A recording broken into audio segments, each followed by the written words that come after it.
انتقام کی لذت ایک لمحے کی ہے، مگر معافی کا سکون ہمیشہ کے لیے رہتا ہے۔ محبت تب تک باقی رہتی ہے جب تک پیسہ ہوتا ہے۔ یہاں لوگ تو بہت کچھ توڑ کر چلے جاتے ہیں، پھر وہ دل ہو، امید ہو یا انسان۔ یہ زندگی ہے، فلم نہیں۔ یہاں لوگ پرفیکٹ نہیں ہو سکتے، سمجھوتے کرنے پڑتے ہیں۔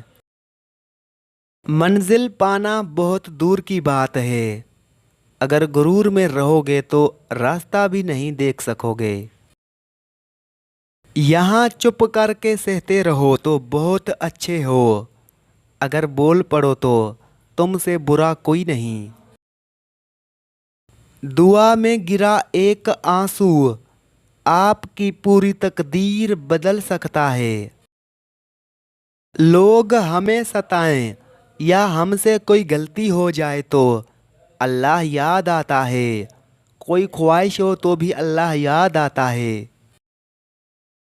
خامیاں تو ہزاروں میں ہوتی ہیں، خوبی کا مالک کوئی کوئی ہوتا ہے۔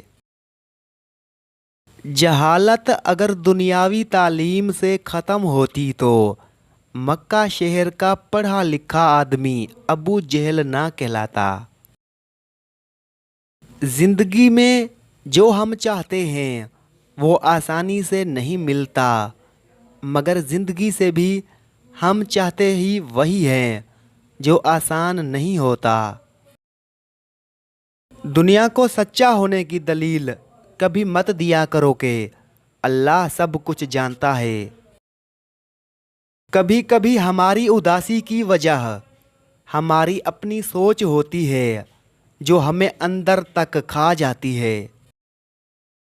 دوسروں کو ہنسانے والے جب اللہ سے باتیں کرتے ہیں تو رو پڑتے ہیں۔ جب تم یہ محسوس کرو کہ تمہاری طبیعت اللہ کے ذکر سے سکون میں آتی ہے تو سمجھ لو کہ اللہ تمہیں پسند کرتا ہے۔ رشتوں کو بچانے کے لیے ایک قدم پیچھے ہٹ جانا بزدلی نہیں، انسانیت ہے۔ زندگی کا ایک ہی اصول بنائیں کہ ہر خوشی اور غم کا اللہ کو رازدار بنائیں، اللہ سے باتیں کریں، اس کی رسی کو مضبوطی سے تھام لیں، وہ اللہ آپ کو کبھی تنہا نہیں چھوڑے گا۔ کسی کا ساتھ دینا ہو تو مکمل ساتھ دینا، کہ درمیانی راستہ منافق کا ہے اور منافق کبھی رشتے نہیں نبھا سکتا۔ جب برداشت ختم ہو جائے اور تکلیف غصے میں باہر آنے لگے تو لوگ بھی یہی کہتے ہیں کہ تم بدتمیز ہو گئے ہو۔ محنت کا پھل اور مسئلے کا حل صرف رب کی ذات دیتی ہے، یہ مت سوچنا کہ کب دے گی، مگر جب دے گی تو بے حساب دے گی۔ شادی انتظار کر سکتی ہے، تعلیم نہیں۔ جس معاشرے کی عورتیں ان پڑھ ہوں اس میں کامیابی کا کوئی امکان نہیں ہے۔ جھوٹ بولنے والے آدمی دو قسم کے ہوتے ہیں، برے لوگ جو دوسروں کے سہارے زندگی گزارتے ہیں اور جھوٹ بول کر دوسروں کا استعمال کر کے انہیں دھوکہ دے کر اپنا الو سیدھا کرتے رہتے ہیں۔ جبکہ وہ شخص کبھی بھی جھوٹ نہیں بولتا جو کسی کا محتاج نہ ہو اور مکمل طور پر آزاد ہو۔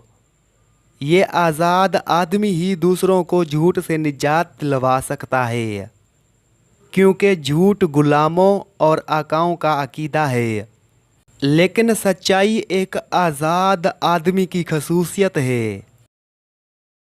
اعتماد سے غداری جنم لیتی ہے، یہ ایک فرانسیسی کہاوت ہے جو انسان تعلقات کی پیچیدگیوں کو ظاہر کرتی ہے۔ اس کا مطلب یہ ہے کہ جب کسی پر